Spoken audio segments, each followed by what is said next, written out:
Episode number 3239। Title again God chaos party attack.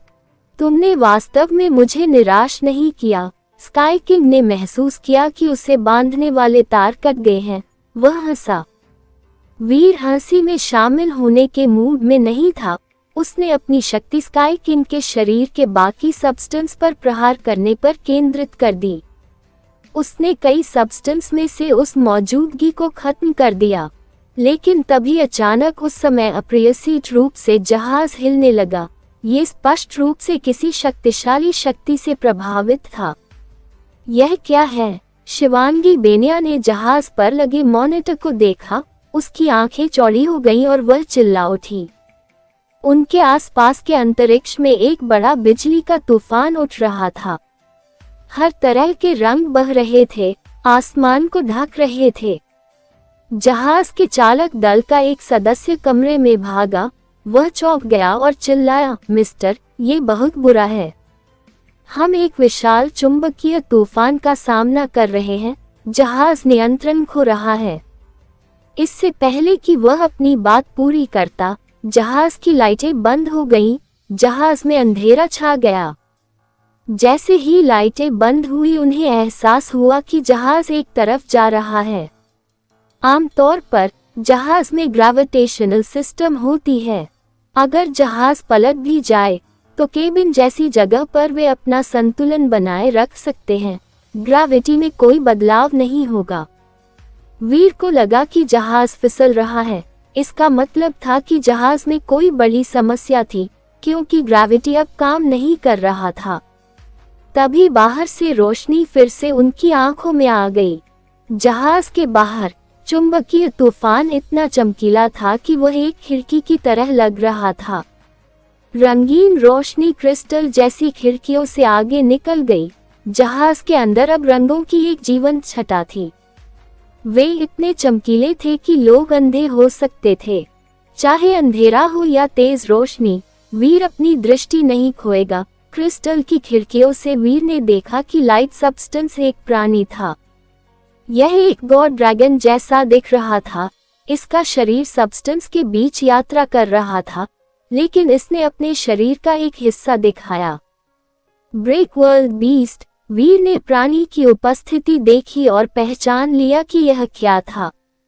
ये तेजी से आ रहा है। स्काई किंग ने भौहें सिकुड़ी। उसे लगा कि वह अपने पीछे आने वाले बीस्ट को खो चुका है और उसके पास और समय होगा। उसे उम्मीद नहीं थी कि ब्रेक वर्ल्ड बीस्ट इतनी जल्दी वापस आ जाएगा। वीर ने अभी अभी शुरुआत की थी। उसकी आधी मौजूदगी अभी खत्म होनी बाकी थी। चलो बस भागते हैं। वीर ने प्रोफेसर मंत्रा की आभा का उपयोग जहाज को ढालने के लिए किया। वह पूरे जहाज के साथ गैलेक्सी टेलीपोर्टेशन का उपयोग करना चाहता था। दहाड़ एक ड्रैगन की कराही यूनिवर्स को चीरती हुई निकली। ये शिवानी बेनिया की आवाज के विपरीत थी, जिससे उसकी आवाज कमजोर हो गई। शिवानी बेनिया ने अपनी भौहें उठाई। उसने अपने दिल की आवाज का इस्तेमाल करने के लिए तैयार किया। इससे पहले कि वह बोलती, सब्सटेंस स्टॉर्म फीका पड़ने लगा। जहाज सब्सटेंस स्टॉर्म से दूर चला गया, लेकिन वे अब एक ही सिस्टम में नहीं थे। वे एक ऐसी जगह में प्रवेश कर चुके थे जहां हर दिशा में हथियार थे। Soldier knife. स्काई वीर और स्काई किंग के चेहरे बदल गए। पूरा जहाज अब 33 स्काइज में से पहले स्काइज में ले जाया गया था। वीर और अन्य लोगों ने ऊपर से हथियार के जंगल को देखा। वहां एक विशालकाय ड्रैगन जैसा दिखने वाला प्राणी लटका हुआ था। उसका शरीर बिजली से घिरा हुआ था और वह एक अजीब इंद्रधनुषी रंग के साथ चमक रहा था। सब्सटेंस स्टॉर्म शायद उसी प्राणी द्वारा बनाया गया होगा। ड्रैकोनिक प्राणी का सिर राक्षस जैसा दिखता था। उसके लंबे लाल बाल और 3 आंखें थीं। उसका शरीर एक खोल के अंदर था। वह एक आदमी जैसा दिखता था, लेकिन वह आदमी नहीं था। वह एक कीड़े जैसा दिखता था, लेकिन वह एक कीड़ा भी नहीं था।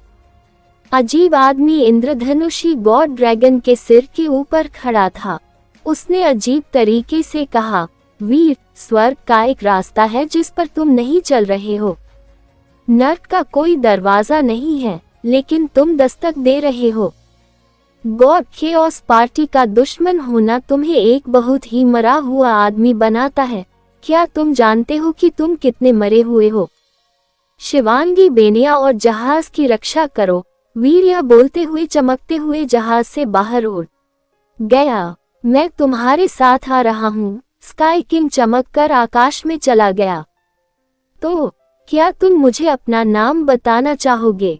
और अगर तुम इतनी कृपा करो तो तुम जिस गॉड केओस पार्टी में सेवा करते हो उसमें तुम्हारा क्या पद है? वीर ने अभी लड़ाई शुरू नहीं की, उसने बस उस अजीब आदमी से वे सवाल पूछे। इंद्रधनुषी गॉड ड्रैगन एक ब्रेक वर्ल्ड बीस्ट था, लेकिन अजीब आदमी एक ब्रेक वर्ल्ड बीस्ट नहीं था। मैं गॉड केओस पार्टी के लीडर का शूट शैडो हूँ, अजीब आदमी ने गर्व से उत्तर दिया। तुम मेरा रास्ता क्यों रोक रहे हो? वीर ने मुस्कुराते हुए पूछा। वह एक मासूम दर्शक की तरह मुस्कुराया। अगर हमारे लीडर का पेट बड़ा न होता तो वह तुमसे पहले ही निपट लेते। तुम्हें बहुत पहले ही मर जाना चाहिए था। अब तुम गॉड केओस पार्टी की परीक्षण योजना में हस्तक्षेप कर रहे हो। हम तुम्हें एक सेकंड भी जीने की अनुमति नहीं देंगे। जाओ और मर जाओ, शूट शैडो ने बहुत ही गंभीर स्वर में कहा। उसने इंद्रधनुषी गॉड ड्रैगन के ड्रैगन सींगों को छुआ। इंद्रधनुषी गॉड ड्रैगन ने अपना शरीर लपेट लिया, जिससे इंद्रधनुष जैसा सब्सटेंस पूरे इलाके में फैल गया। इससे अब वीर अपने आसपास का कुछ नहीं देख पा रहा था। स्काई किंग को लग रहा था उसके शरीर में एक अजीब सी शक्ति पैदा हो गई थी, लेकिन वह उस सब्सटेंस पर हमला करने नहीं गया जो हर जगह था। जबकि वीर सोच रहा था कि स्काई किंग क्या करने जा रहा है, कई हथियार अचानक कराहने लगे। अगले ही पल अनगिनत हथियार अंतरिक्ष को चीरते हुए उभरे। उन्होंने ऐसा उल्टी बारिश की तरह किया। वे जमीन से ऊपर आए और आसमान में मौजूद सब्सटेंस को चीरते हुए ऊपर आए। वीर ने आसमान की ओर देखा, जो हथियारों से भरा हुआ था, चाहे कोई भी नजर डाले। उसे एक झटका लगा। ये सोल्जर नाइफ स्काई के हथियार थे। उस जगह पर स्काई किंग के लिए अनगिनत हथियार उपलब्ध थे और वे डरावनी शक्ति के साथ फट गए। वे अब सब्सटेंस स्टॉर्म पर हमला करते रहे। उन सब्सटेंस ने कई हथियार नष्ट कर दिए, लेकिन और भी हथियार अंतरिक्ष को तोड़कर उनके पास आ गए।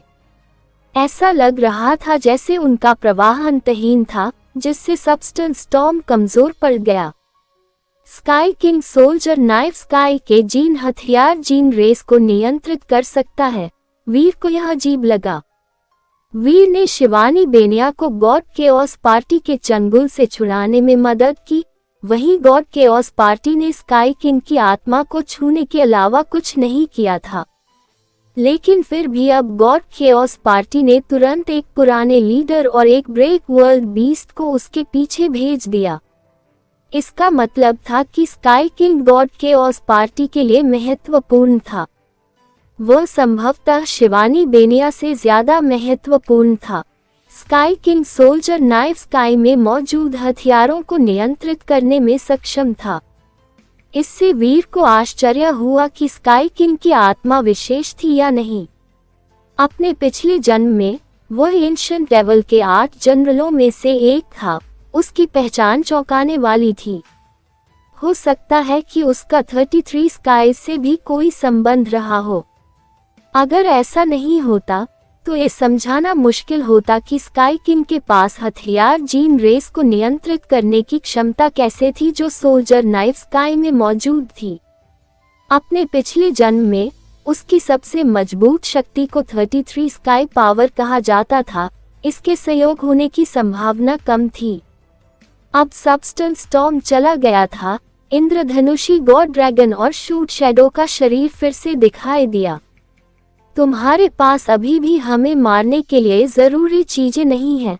अगर तुम हमें मारना चाहते हो तो बेहतर होगा कि तुम जाकर एंडरसन सैनी से मदद मांगो। स्काई किंग ने बोलते हुए शूट शैडो की तरफ देखा। अनगिनत हथियार शूट शैडो और इंद्रधनुषी गॉड ड्रैगन पर निशाना साध रहे थे। ऐसा लग रहा था कि अगर स्काई किंग अपने दिमाग का इस्तेमाल करे तो वह उनके शरीर को टुकड़े टुकड़े कर सकता है। शूट शैडो को बिल्कुल भी डर नहीं लग रहा था। ऐसा लग रहा था जैसे उसे पता था कि ऐसा होने वाला है। वनशील जैन, मुझे डर है कि तुम बहुत जल्दी घमंडी हो गए हो, शूट शैडो ने ठंडे स्वर में कहा। उसने अचानक इंद्रधनुषी गॉड ड्रैगन का सिर पकड़ लिया। वह दुष्ट दिख रहा था और अजीब तरह से चिल्लाया, चलो लाइट स्ट्रीम, उन्हें अपनी असली ब्रेक वर्ल्ड बीस्ट पावर देखने दो। शूट शैडो की गर्जना भरी आवाज के साथ इंद्रधनुषी गॉड ड्रैगन का शरीर चमक उठा। यह एक प्रकाश धारा ड्रैगन भाले में बदल गया जो शूट शैडो के हाथों में था।